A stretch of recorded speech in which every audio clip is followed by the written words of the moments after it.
mukhang seryosong nagagalit si Margot tungkol sa isang bagay. Kailangan natin ng tulong agad. Hoy Wednesday, hindi oras para sumayaw. Kailangan nating iligtas si Margot. Sige na, wala nang oras na dapat sayangin. Wow, mukhang nandito na rin si ate. Alam ni ate kung ano ang kailangan ni Margot. Bilisan mo. At nandito na si Lola. Siya ang taong alam na alam kung paano pasayahin ang kanyang apo. Oo, lahat ng mga bayani ay narito. Ano ang nangyari? Nagugutom ba si Margot? Hindi mahalaga. Nagsisimula na ang ating bagong hamon. Mukhang masayang-masaya sina Lola at kapatid. Tama na ang mga abala. Oras na para alamin kung ano ang lulutuin natin. Burger? Oh, handa na ba kayong lahat para sa bagong hamon? Tara na. Kaya nagsimula si Lola sa burger buns. Oo, mas mainam ang toasted buns. Ngayon, kailangan natin ng giniling na karne. Kinuha ni Lola ang giniling na karne. Inilagay ito sa kawali. Pinindot gamit ang spatula ng ganito. Handa na ang patty. Ngayon, isang piraso ng masarap na keso. At syempre, anong klaseng burger ba ang walang kamatis? May sibuyas at isang tinapay sa ibabaw. Wow, ang bilis na ginawa ni Lola ang gawain. Galing Lola! Ngayon, turn na ni ate. Mukhang hindi pwede ang ordinaryong tinapay. Ano? Donut? Ang sarap naman. Pinutol ng kapatid ang donut sa dalawang bahagi. Ngayon, ang mga tsokolate. Ang tamis nito. Pero may iba pang dala si kapatid. Ito ay maasim na gel. Ang sarap, pero ang asim. Ngayon, idagdag natin ang marshmallows. Konting marmelada at berry syrup. Bakit nga naman hindi? Ngayon, tatakpan natin ang ating milagrosong burger. Napakaganda! Mukhang pinahalagahan ni Lola ang gawa ng kanyang apong babae. Pero hindi ganon kadaling sorpresahin si Lola. Kaya magsimula tayo gaya ng dati. Sa buns. Siyempre, yung itim. Piniprito ang patty, ganito. Anong ginagawa ni Wednesday sa piraso ng keso? Wow! Ang astig ng itsura ng keso na ito ngayon? Piraso ng pipino? Wow, ang burger na ito parang may bibig na may dila. Pero may kulang. Mabuti na lang at palaging may kamay sa tabi ni Wednesday para tumulong sa anumang problema. Mga marmalade na mata. Mukhang masyadong mahangin yon. Lungtuhod. Uy! Ingat, Lola. Ang ulo ay tuluyang... Walang panganib. Ngayon, lagyan natin ng yelo ang burger. Sige. Wow, tingnan mo itong halimaw. Nakakatakot siya pero nakakatakam pa rin. Pero alin kaya ang pinakamasarap na burger? Malalaman natin ngayon. Margot, ikaw na. Ang burger na ito ay mukhang kakaiba. Subukan natin! Masarap! Gusto ko ito! Anong susunod para sa atin?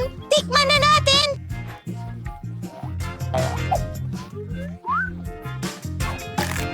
Yan ba ay pulot? Hindi mo kailangan ng burger. Kaya, ano ang meron tayo dito? Ito ang mga paborito kong candy. Marmalade na may donut ba? Pasok sa panlasa ko! Ngayon, oras na para pumili ng panalo. At ito ay... itong burger! Oh, ito ang ating panalo. Wow, congratulations kay Wednesday. Ako lang ba? O nakangiti siya? Ngumiti si Wednesday? Wow. Oops, parang may nahihiya. Mukhang nagkaintindihan na ang kapatid at ang kamay. Aba, oras na para umuwi ang kamay. At panahon na para sa ating mga bida na magluto ng bagong putahe. Mainit na tsokolate. Sino ang hindi nagmamahal sa masarap na inuming ito? Sana lahat ay handa na. Tara na. Si Lola ay nagsimula ulit magluto. Nagbuhos siya ng gatas sa kawali. Ngayon, pulbos ng kakao. Huwag kalimutan ang paghalo. Oo, ang chocolate bar ay magpapalakas pa ng lasa. Napakatamis nito. Ibinuho ni Lola ang mainit na tsokolate sa kaniyang paboritong tasa. Galing ni Lola. Bumaba ka na ngayon. Pagkakataon naman ng kapatid. Hoy, ingat ka! Mauubos nila ang lahat ng tsokolate ng ganyan. Oo, tama si Lola. Kailangang magdagdag ng kaunting asukal, ganon. Oh, ano ang ginagawa niya? Tingnan mo to, mahilig sa matamis. Hindi sang-ayon si Lola sa dami ng asukal na ito. Sige, oras ng magdagdag ng gatas. Mag-ingat. Naku. Oo, kailangan talaga maging mas maingat ang kapatid. Ha ha ha! Kaya umayos mong idagdag ang lahat ng mga sangkap. Ngayon kaunting pangkulay. Wow! Tingnan mo itong kagandahan! Ang cream na ito ay napakakintab. Ngayon, konting sprinkles. Yan ang serving. Ginalingan ni ate. Pero hindi pa dyan nagtatapos. Ang huling haplos ay whipped cream at ilang marshmallows. Tingnan mo ang tamis. Oh, ginalingan talaga ni ate.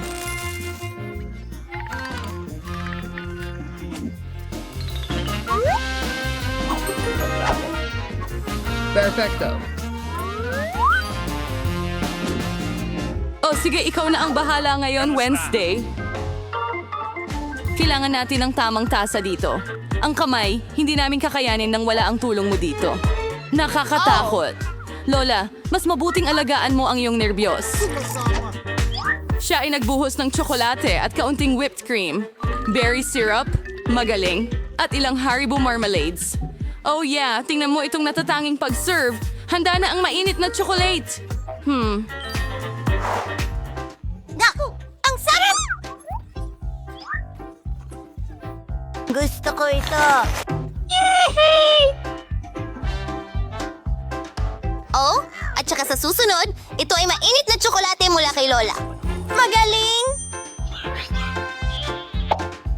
Ano ito? Mukhang kakaiba, pero subukan natin. Hindi masama, at ang nanalo ay... Oh, ate, para sa'yo ang round na ito. Mukhang handa na ang ating mga bida Ito ay para sa hello bagong ba? hamon. Bakit natin sila sasayangin ngayon?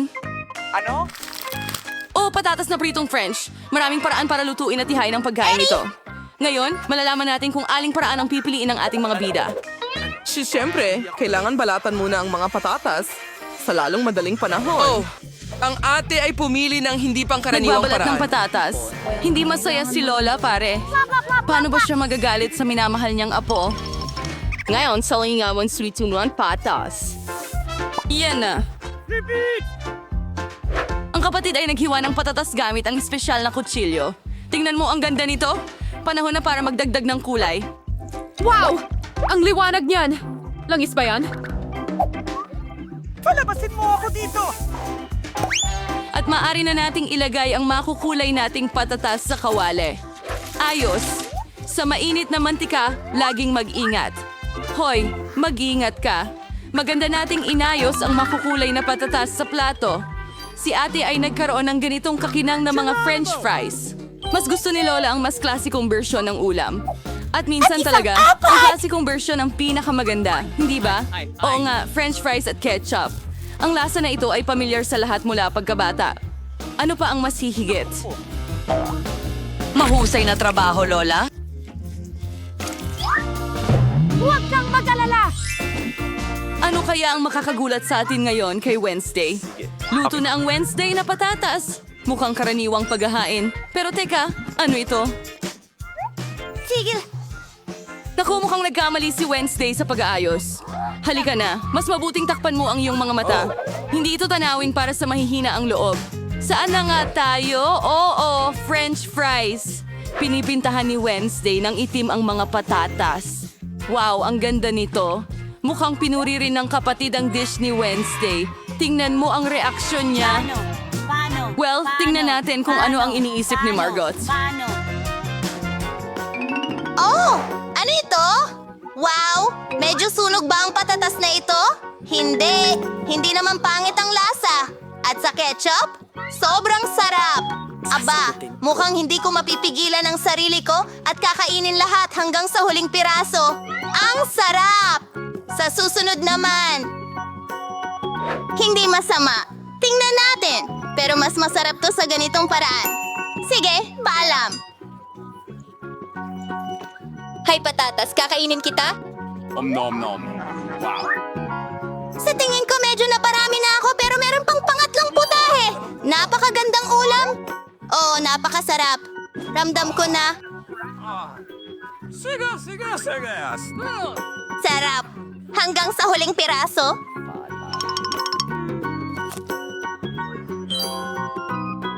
Ay. Ayos lang Mga kasama, handa na ba kayo para sa susunod na hamon? Tingnan natin. Pancakes, ang sarap naman ito. Sana alam ng ating mga bida kung paano lutuin ang kamanghamanghang Well, ikaw pagkain lang. ito. Napakaraming paraan. Tara na. Si Lola, gaya ng dati, ang unang nagbibigay ng tips sa pagluluto. Dahan-dahang ibuhos ang batter ng pancakes sa kawali. Magaling! Kita mo ang balat? Pwede mo na itong baliktarin at itong pancake ay perpekto na. Yan ang ibig sabihin ng maraming tao ng karanasan. Wednesday, anong problema mo? Oh, mukhang hindi mo magagawa ng walang tulong ng kamay. Itim na pangkulay? Siyempre, sino ang nagduda? Miyerkules ngayon. Tingnan mo ang kulay na ito. Aba, mukhang nadala siya ng kaunti. Sige, balik na tayo sa ating mga pancake. Wow! Ang ganda talaga niyan! Oo, ang itim na pagkain ay palaging mukhang napaka-stylish. At ano ang iyong paboritong kulay? Iwanan ang inyong mga pagpipilian sa mga komento at baka sa susunod na video ay gawin namin iyon. Samantala, mukhang mayroong naiisip na kawili-wili ang kapatid. Wow, hindi na ito pancake, kundi isang buong piraso ng sining. Oh, parang ayaw lumabas ng kulay na ito kahit anong gawin. Anong problema mo? Tumigil ka! Direkta itong tumama sa mata. Sana okay lang ang atin natin. Oh, ayos lang ang lahat. Sa kasong ito, ang pinaka-importante ay huwag sumuko sa kabila ng lahat ng hirap. Tama ba? Malapit na natin makuha. Wow, isang unicorn ito. Tingnan mo ang ganda nito. Oh, sa ganitong mga sandali, sobrang proud si Lola sa kanyang apo. At paano naman kay Lola? Mukhang naghihintay sa atin ang isang lumang paboritong resipe. Mga pancake na may mantikilya at maple syrup. Mula dito, Agad na nagsisimula ang pag-agos ng laway. sa tingin ko kapag naluto na rin ang mga pancake na ito, Manatili ka, iba Luca. talaga. Miyerkules bilang paborito niyang syrup ng berry.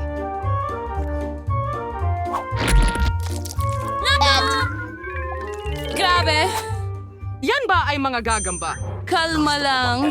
Tsokolate ang gawa ng mga gagambang ito. Oh, sige Margot. Oras na para tikman ang mga putahe ng mga kalahok natin. Ito ay mukhang ano ito? nakakatakot. Subukan na natin ang pancake. Hindi masama. Ano ang susunod para sa atin? Wow! Ang sarap! Ang lasa ay talagang napakasarap. Anong klase ng ganda ito? Unicorn! Talaga? Ang tamis nito. At ang sarap naman. Sige, sa tingin ko napili ko na ang panalo. Narito na! Binaba